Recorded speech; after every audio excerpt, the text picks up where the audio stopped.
Well, hey, our next guest is here, and Phil Cothran. Him and I have been friends for a bit now, and we have a lot of things that we have in common, and we have some differences too. But we usually don't talk about those differences. And you know, I want to actually prop up last August. I think it was last August. I spoke at the Fontana Chamber meeting, and really appreciated the warm welcome in Fontana, my hometown, where I originally came from, and that was a lot of fun. I actually got to see some people there in the town that I hadn't seen in a very, very long time. Obviously, growing up there, it was a really good experience. And then you just recently did the Fontana, the Miss Fontana pageant, correct? Yes. And we sponsored someone there. But Phil, really appreciate you coming on. Why don't you introduce yourself and talk about all the great things you do? Oh, gosh. Phil Cothran. I am from the city of Fontana. I do a number of things. I think you talked about me being president of the Chamber of Commerce. I'm also president of the Miss Fontana organization. I have been on the workforce board. You have a training center here, and that has been a 40-year deal for me. I've been the longest serving member there. I've been chairman 3 different times, just involved in I've been a reserve police officer since 1984. You didn't bring your handcuffs to carry me away. No handcuffs today. and Fontana PD were always good to me growing up. They shouldn't have been, but they were good to me and my brother. Yes. They were very understanding. I thought you were going to talk about an accident because I do what I do for a living is State Farm. Oh, wow. And so I know accidents. Oh, wow. Yes, you do. Yes, you do. I can tell you a lot of those. But, What's you got a funny story? You got to have some funny, crazy situations where someone's come in. And they've,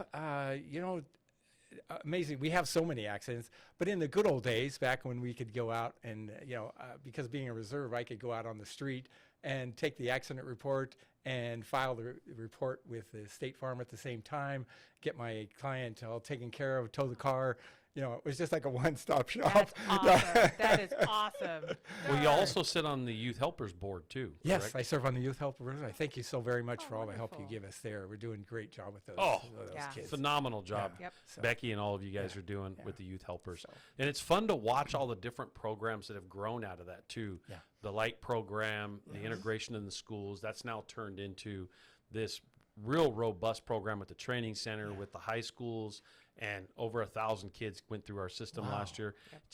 Just amazing. Thank you for the work that you do on that board. 1,000 kids. Yep. That is a lot. It's a lot. Man, oh man. Yeah. I know. It's amazing.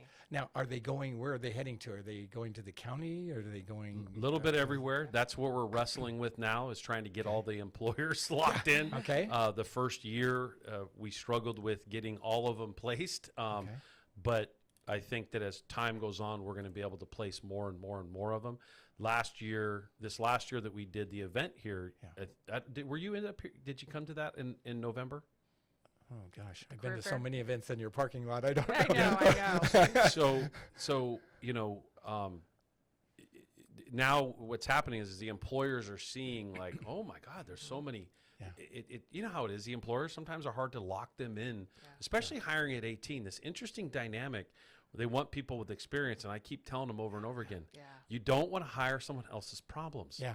Get them right away out of high school mold them into a long career. Yes. So, and it's good to see that is evolving and changing. But I don't think I attended that one, but we sent some people over because you did.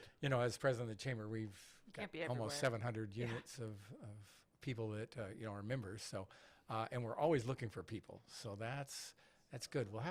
I have to connect a little bit better on that one, and that sounds like a good deal for our employers. Mm-hmm. Yeah. And we just got to lean more into the employers at making sure that they're, it's this weird dynamic. It's like, I need help with that. I need help. The employers, I need help. I need help. I need help. And then you build this system and you create this pipeline for them. They're like, okay, well, I need experience. Yeah. Okay. No. I'm telling you, you want them at 18. We've been doing this for 100 years. Yeah. We're telling you, you want them at 18. You want them as soon as they can get into the workforce, because you want to be able to build a culture and a connection with them that survives a very long time. Right. Mm-hmm. They want them trained, but they don't understand that they need to have them training their way. way. That's right. And then if you can get them at 18, I'm always trying to get into the high schools. I don't know how well and how effective you are at that. But if you can get them in the junior and senior year and start talking about what you're doing, because a lot of them aren't going to go to college. Right. It's just not.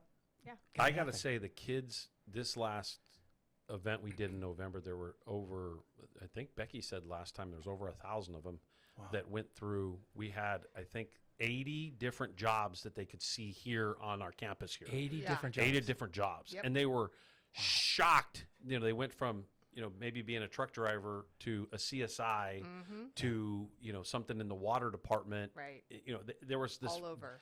very diverse, all these diverse options, and to actually hear the kids change their mind 2-3 days, Yeah. or excuse me, 2-3 times in the same day was really fun and really exciting. Well, they just don't typically get that interaction with those people, and they don't know. Right. Right. You don't know what you don't know. Yeah. Exactly. And Yeah. like you said, most of them aren't going to go to college. They No. need to know what these jobs are and what. I often wonder why we didn't focus more on that. I mean, you know, the numbers are anywhere from 7 to 15% go to college. Well, that leaves a lot of kids out there that aren't going to college. And what are we doing for them? That's right. You know, in the trade schools and things Yeah, like that. Danielle Hawley, she actually was at the event. I'm being told Oh, here. is she? Yeah, Okay, she good. was at the event. I'm actually was chatting with her, and you had a couple people from the chamber here there in November. So when you chat with her, she'll actually remember how good the event was. And we had a number of school board members, not only from Fontana, we had them from, I would say, I think it was 10 or 12 school districts. Wow. And Wow. and they were, I mean, elected officials and all of them, they were blown away at the event. We will now do it every single year, and we will build it out as a way to further connect the job market and get the transition. We believe we're the conduit between that, the kids at school, and then the jobs themselves. Right. And just build that bridge, get them to walk right over it and get right into it. Out of the 80 jobs, how many employers did that actually represent? I mean, a lot of people have several different I would say We had a lot of- 15, 20. Yeah, because we had a lot of county jobs. There was the predominantly county Yeah, jobs, yeah. the variety there, and then we had Do we you know, get some along with cities. our county? Oh yeah. Yeah. San Bernardino County. To a degree, depends on when we're at. When we're in bargaining, no. When I'm asking for too much, you know. We go into bargaining next month, so we probably won't get along for a couple months, and then we'll be back to getting along. That's good. That's how it works. That's good. So what else is going on, Phil? Wow. Well, in the chamber aspect, we just keep growing. You know, we're the second largest chamber in the county now, only beaten by the High Desert that it combined Yeah, it 5 combines cities all the cities. together. Yeah. But not we're fair. the singles, as far as single city chambers are going. We have a little under 700 members now, so it's going well. Miss Fontana just finished. You know, we've got 12, 6 on each court, the teen court, the miss court. You'll have to have them in one of these days and talk Yeah, to we them. should. Because they're right at that age. They need to understand what you do. And then, of course, it's political season. I mean, you know, it's going to Yeah. start cranking up on us, and Yep. that's okay. You know, you and I get along Most of the time. most of the time. Yes. Well, you know what I like about the local politics is the partisan stuff doesn't play as much. Exactly. And that's what, I'll be honest with you, the national needs to start learning from I that. Like, agree. it's about working on what you can get done Yes. and figure out what we can agree upon. Quit pointing at all the things that we fight Right. about, Yeah. and at least get those things out of the way. When we start getting into a space where we don't want someone to succeed because it doesn't match our allegiance, Yeah. we're making a mistake. Mm-hmm. And we've got to be able to try to make things happen. Yep. I know, you know, there's a lot of Republicans in this area, and we have a lot of relationships. I am a pretty liberal individual, but I recognize that, and I think that the individuals on the conservative side, me being a former Republican, Same. people recognize that you've got to work together, Yes. and 90% of the things we can agree upon, and then we just got to compromise on a path for it. Yeah. Yeah. The things we want to fight about, we can deal with that stuff later. And I've always appreciated, Phil, that you and everybody that surrounds you, that you typically influence, recognize and respect that. Yeah. We appreciate that. As an organization, we do. Well, I appreciate you. I never forget. I think you were dealing with Amazon. Are you still dealing with Amazon? Oh yeah, Oh, yeah. absolutely. Yeah, Had a great time out there. yeah. with It came them. out to the That picket was- line. Yeah. Phil came out to the picket line, Yeah. and Awesome. yeah, one of my. I just lost it. Actually, I had a funny story with doing it. I Picket just line? and the Oh, picket line no. made me. Well, it wasn't over the picket line. I just lost the story. Anyway, Well, any other good stories you got? Any other? wow. I've gone a little blank with stories. That's all right. I mean, there's always something going on in Fontana. Oh, here's where I just found it. So, funny story. Phil calls me. This is, you actually might not know the backstory on this. A few years ago, Phil calls me, Randy, we got this Republican committee meeting, and we want you guys to, if you can, are you willing to sponsor a table? I said, sure. One condition. No union busting, right? Yeah. We don't. Anybody does any union busting there, we're gonna get up, cause a scene, and leave. Yes. And Phil, he's like, I got you. We'll make sure that that doesn't happen. So then I call DC to cut a check because our PAC is broken up in a couple areas where none of it comes out of the dues money. It comes from specific PAC funds. Anyway, so I'm calling DC and telling them, I want you to cut a check for this so that we can sponsor it. A red flag goes up within the department. They go, what? You're like, what are you talking about? And so I had to argue with them, make sure that they cut the check, because I'm like, just because they're Republicans doesn't mean we can't work with them. Right. And had to remind them of the work that we were doing in the area. This isn't like Washington, D.C. Yeah, this is- Much Right. different. Clearly, we got him over the hump. Check Yeah. got cut. And I just thought it was a funny story because I had to go through a little bit to Yeah, make sure I that did check not know got that. cut. Yeah. I Yeah. appreciate that, and I think I've stood by my word, and we enjoy the relationship. We really do. Yeah. I mean, I don't know what the percentages is. You say that there's some Republicans in your union. I'm sure there are. Yeah, a little more than 30%. Yep. Wow. Yep. Oh, yeah. Wow. That's Yep. great. Yep. I mean, that's not why we come together, but we still we agree on a lot of things, and I just appreciate the relationship that we've built and that you've fostered with us, and I thank you so much. Yeah, and you may not know, but we're in, I think, 27 or 28 chambers through the Really? region.